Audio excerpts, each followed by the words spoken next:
Since the dawning of humankind, we have recognized that there is a difference amongst people. Some people will stand and fight in the face of adversity and challenges, while others will give up at the first sign of resistance. Some people will take ownership, while others will make excuses. Some people will be open-minded and constantly look to grow, change, and become stronger, while others will doggedly cling to the status quo and resist change at every turn of the road. However, it wasn't until recently that we understood why that difference existed. That difference is motivational intelligence. For thousands of years, philosophers have speculated about the existence of motivational intelligence. They've looked for that differentiating factor between individuals. However, it wasn't until 2016 that researchers at Harvard made an amazing discovery about the way our brain works. What they discovered is a neuron loop that connects the right and the left hemispheres of the brain to the oldest and most sophisticated aspect of the human mind. And with it, they discovered motivational intelligence. What our motivational intelligence is, it is our awareness and our ability to manage negative thoughts and self-limiting beliefs. These are the factors that hold us back as human beings. And when individuals have a higher level of motivational intelligence, they are less encumbered by negative thinking and self-limiting belief. Thus, they give themselves permission to succeed. They give themselves permission to open their mind, to practice things, to reflect, and ultimately to succeed. The study of neurobiology and cognitive psychology has shown us that as human beings, each of us has 3 different types of intelligence. Those different types of intelligence live in different portions of our human brain, and each of them serve us in a different way. The type of intelligence that most people are most familiar with is their IQ. IQ is a measure of our problem-solving ability and of our ability to internalize new information. For most people, IQ is not what holds them back in life. The second form of intelligence that we have is our emotional intelligence. Emotional intelligence lives in the center part of our brain, our limbic brain. It is our awareness of our emotions and how our emotions are influencing our actions. Emotional intelligence serves us in that it helps us to build better relationships, to connect with other individuals, to have empathy that allows us to understand where other people are coming from. The third type of intelligence that we have is our motivational intelligence. It is the type of intelligence that lives in the reptilian aspect of our brain. It is the oldest and most evolved part of our brain. It exists as a survival mechanism. Without motivational intelligence, as a species, we never would have survived. Because our motivational intelligence defines our fight or flight mechanism. It defines whether we perceive things as opportunities or as threats in life. Based upon this perception dictates how we as human beings will respond to the things that we experience in our external environment. People who have a higher level of motivational intelligence, they perceive more opportunities in life, and thus they give themselves permission to go after those things. People with a lower level of motivational intelligence perceive more risks and threats in life. And thus, what they do is they avoid those things that are perceived as either a psychological or a physical threat.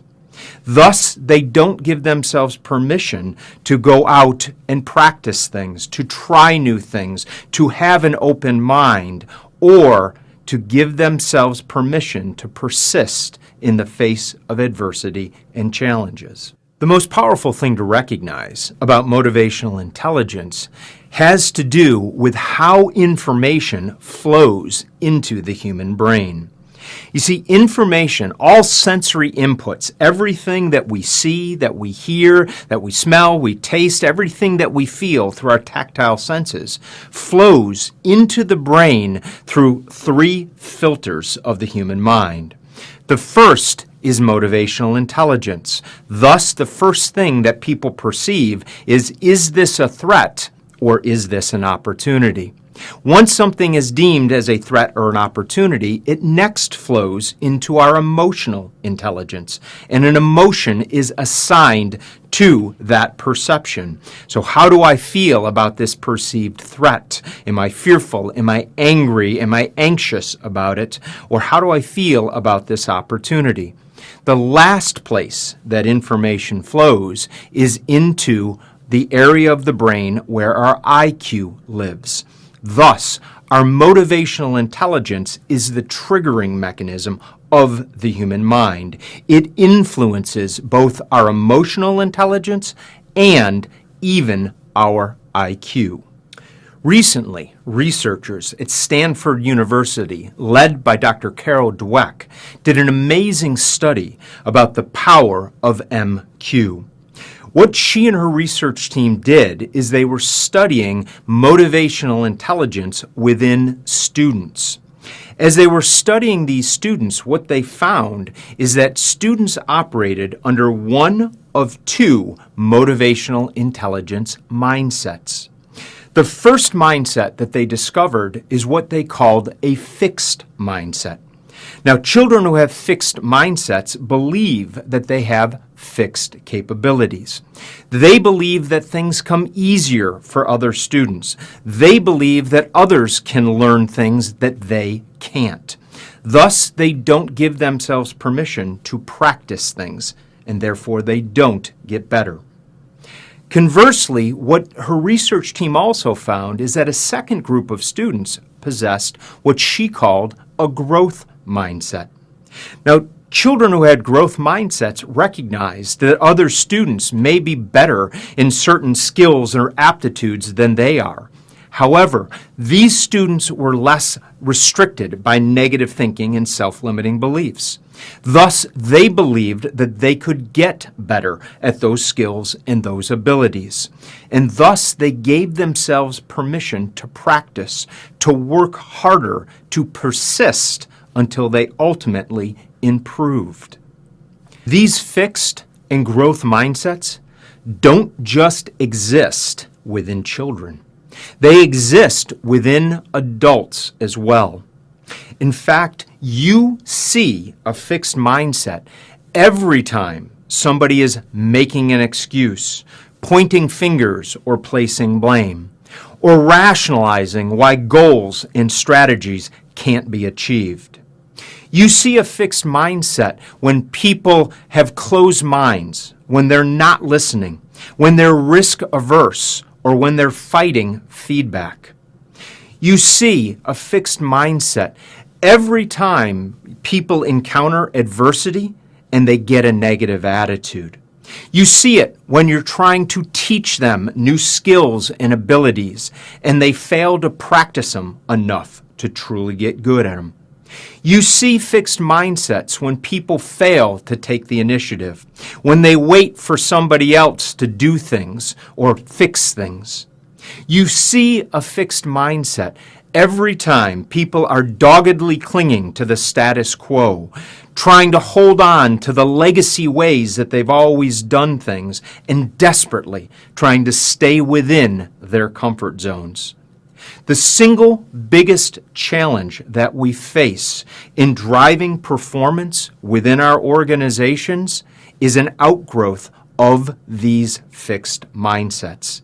It's the low level of motivational intelligence, the negative thinking, and the self-limiting beliefs of those fixed mindsets that we battle against every day in our organizations.